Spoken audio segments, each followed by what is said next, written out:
আচারটা কি সুন্দর হয়েছে। আর এইভাবে আচার করলে কিন্তু দারুণ হয় খেতে। আপনারা কিন্তু একবার ট্রাই করে দেখতে পারেন এইভাবে আচার করানো। দেখতে পাচ্ছেন কালারটা কি সুন্দর হয়েছে। তাহলে চলো বন্ধুরা, আমি কীভাবে রান্নাটা করে নিই দেখে নিই। এখানে আমি আম নিয়েছি, এগুলো কিন্তু ঝরে পড়া আম, গাছ থেকে পেরে নিয়ে নিই ঝরে পড়া আম। আর ভালো করে আমি কেটে নিচ্ছি, খোসা ছাড়িয়ে নিলাম। তারপর দেখুন এভাবে ফালি করে আমি কেটে নিচ্ছি। আর এইভাবে কেটে নিচ্ছি দেখুন।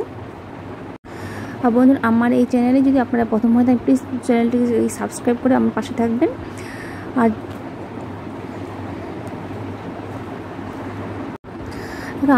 আমার কাটা হয়ে গেছে। আর নুন দিয়ে আমি কিন্তু 10 মিনিট পরে ভিজিয়ে রাখবো। এখানে জলে 10 মিনিট রেস্টে রেখে দিলাম, তাহলে যেন নুন নরম হয়ে যাবে। দেখুন এখানে কিন্তু আমি কালো সরষে নিয়েছি, আর এখানে শুকনো লঙ্কা আর 5 ফোড়ন নিয়েছি। তেজপাতা কিন্তু দেবো না, তেজপাতা আমার আগে থেকে ছিল তাই।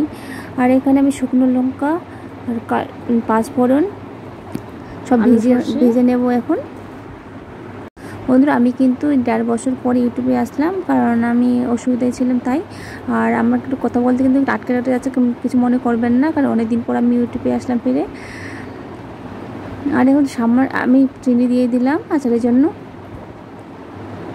আর চিনিটা দেবো আস্তে আস্তে কিন্তু গলতে আছে।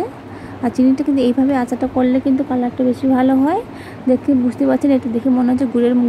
দেখুন এটা কিন্তু গুড় না, দেখে বুঝতে পারছেন কালারটা কি সুন্দর এসেছে। আর আপনারা তো অনেক রকমভাবে আচার খেয়েছেন, এইভাবে একবার করে দেখুন, খেতে কিন্তু ভালো লাগবে। আর আমার এটা কিন্তু সবথেকে সেরা আচার হয়। একবার করে দেখবেন, বাড়িতে ট্রাই করে দেখবেন, খেলে বুঝতে পারবেন কেমন হয়। আর এখানে আমি দেখুন জল ঝরিয়ে রাখা আম দিয়ে দেবো। আর এখানে কিন্তু আমি নুন দেবো না, কারণ যেহেতু আমি আগে নুন দিয়ে ভিজিয়ে রেখেছিলাম, আর কিন্তু আমি নুন দেওয়ার দরকার নেই। আর ভালো করে আমি নাড়াচাড়া কিন্তু করে নিচ্ছি। আর আলগা হাতে কিন্তু নাড়াচাড়া করতে নিতে হবে, আর এটা কিন্তু তাহলে ভেঙে যেতে পারে।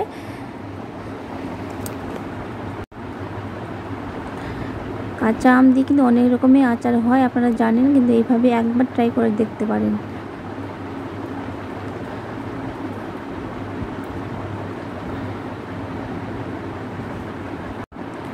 এইভাবে আমি হালকা হাতে আস্তে আস্তে আমি ভালো করে নাড়াচাড়া করে নেব।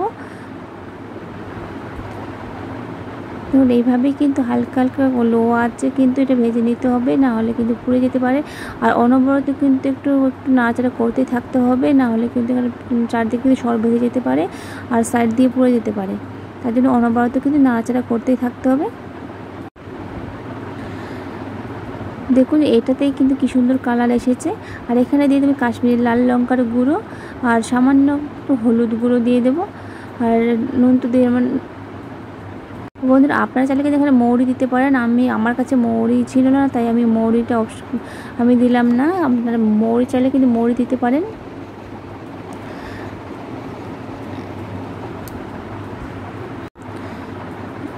এইভাবেই কিন্তু ভাজতে থাকতে হবে, কারণ এখানে কিন্তু এক ফোঁটা তেলও লাগবে না। ভেজে রাখা মশলা আমি দিয়ে দিলাম, আমি গুঁড়ো করে নিয়ে নিয়েছি শিলনোড়ায়, তারপর আমি দিয়ে দিলাম। এইভাবে নাড়াচাড়া আলগা হাতে নাড়াচাড়া করে নিচ্ছি। বন্ধুরা, আমার এই আচারের রেসিপি যদি আপনাদের ভালো লাগে থাকে, প্লিজ বন্ধুরা লাইক শেয়ার ও কমেন্ট করবেন।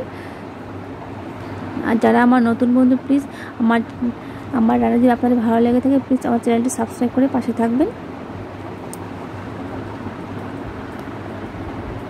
আর আমার কিন্তু আচারটা প্রায় হয়ে এসেছে, দেখে কিন্তু বুঝতেই পারছেন আমার কিন্তু আচারটা হয়ে এসেছে।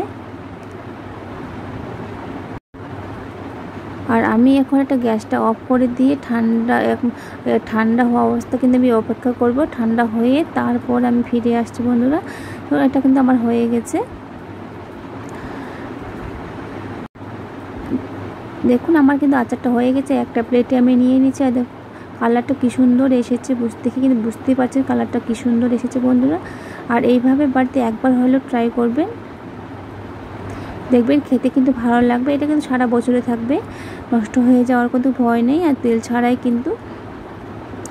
তাহলে বন্ধুরা, আমার এই রেসিপি যদি ভালো লেগে থাকে, প্লিজ লাইক শেয়ার ও কমেন্ট করবেন।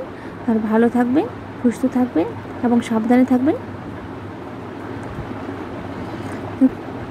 তাহলে আজকের ভিডিও বন্ধুরা আজকে আমি এখানেই শেষ করছি। ধন্যবাদ।